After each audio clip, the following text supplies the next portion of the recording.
दोस्तों, आज हम देखेंगे कि कतर में 8 भारतीयों को किस मामले में मौत की सजा सुनाई गई।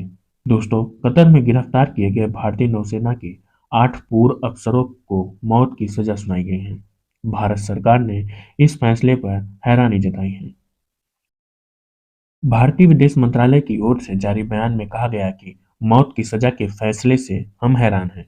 हम फैसले की डिटेल कॉपी का इंतजार कर रहे हैं। हम परिवार के सदस्यों और लीगल टीम के भी संपर्क में हैं। भारतीय नागरिकों की रिहाई सुनिश्चित करने के लिए सभी कानूनी विकल्पों की तलाश की जा रही है। जिन 8 भारतीयों को मौत की सजा सुनाई गई, उन्हें पिछले साल गिरफ्तार किया गया था। मीडिया रिपोर्ट्स के मुताबिक मार्च में उन पर जासूसी के आरोप तय किए गए थे।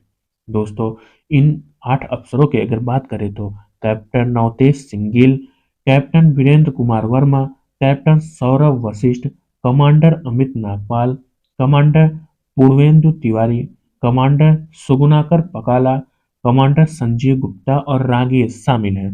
दोस्तों, भारतीय विदेश मंत्रालय के मुताबिक नौसेना के इन 8 पूर्व अफसरों को पिछले साल अगस्त में हिरासत में लिया गया था। पिछले साल 25 अक्टूबर को मीतू भार्गव नाम की महिला ने ट्वीट कर बताया था कि भारतीय नौसेना के 8 पूर्व अफसर 57 दिन से कतर की राजधानी दोहा में गैरकानूनी तरीके से हिरासत में हैं।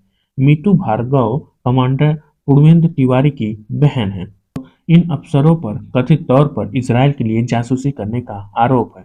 कतर की न्यूज वेबसाइट अल जजीरा के रिपोर्ट के मुताबिक इन अफसरों पर कतर के सबमरीन प्रोजेक्ट से जुड़ी जानकारियां इजरायल को देने का आरोप है।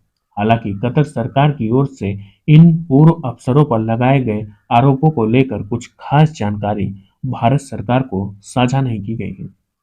विदेश मंत्रालय के प्रवक्ता अरिंदम बागची के मुताबिक इस साल 29 मार्च को इन पूर्व अफसरों के खिलाफ मुकदमा शुरू हुआ था। 3 अक्टूबर को मामले की 7वीं सुनवाई हुई। दोस्तों, नौसेना से रिटायर्ड ये सभी अफसर दोहा स्थित अल दहरा कंपनी में काम करते थे।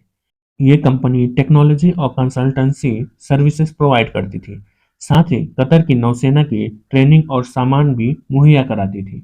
इस कंपनी को ओमान की वायुसेना से रिटायर्ड स्क्वाड्रन लीडर खमीस अल आजमी चलाते थे। पिछले साल उन्हें भी इन भारतीयों के साथ गिरफ्तार कर लिया गया था। हालांकि नवंबर में उन्हें रिहा कर दिया गया था। ये कंपनी इस साल 31 मई को बंद हो गई। इस कंपनी में लगभग 75 भारतीय नागरिक काम करते थे, जिनमें ज्यादातर नौसेना के पूर्व अफसर थे। कंपनी बंद होने के बाद इन सभी भारतीयों को नौकरी से निकाल दिया गया। इन पूर्व अफसरों पर कथित तौर पर इजरायल के लिए जासूसी करने का आरोप है कि कतर इटली के साथ सबमरीन को लेकर एक डील कर रहा था, जिसकी जानकारी इन अफसरों ने इजरायल को दे दी। अल जजीरा की रिपोर्ट के मुताबिक कतर जिन पनडुब्बियों की डील कर रहा है, वो कथित तौर पर U-212 नियर फ्यूचर सबमरीन का छोटा वर्जन है।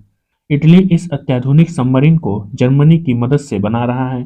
रिपोर्ट में कहा गया है कि इजरायल पूरे मिडिल ईस्ट में सैन्य प्रौद्योगिकियों को रोकना चाहता है, क्योंकि उसे डर है कि इससे उसकी सैन्य बढ़त कम हो सकती है। हालांकि इजरायल ने इस मामले पर अभी तक चुप्पी साध रखी है।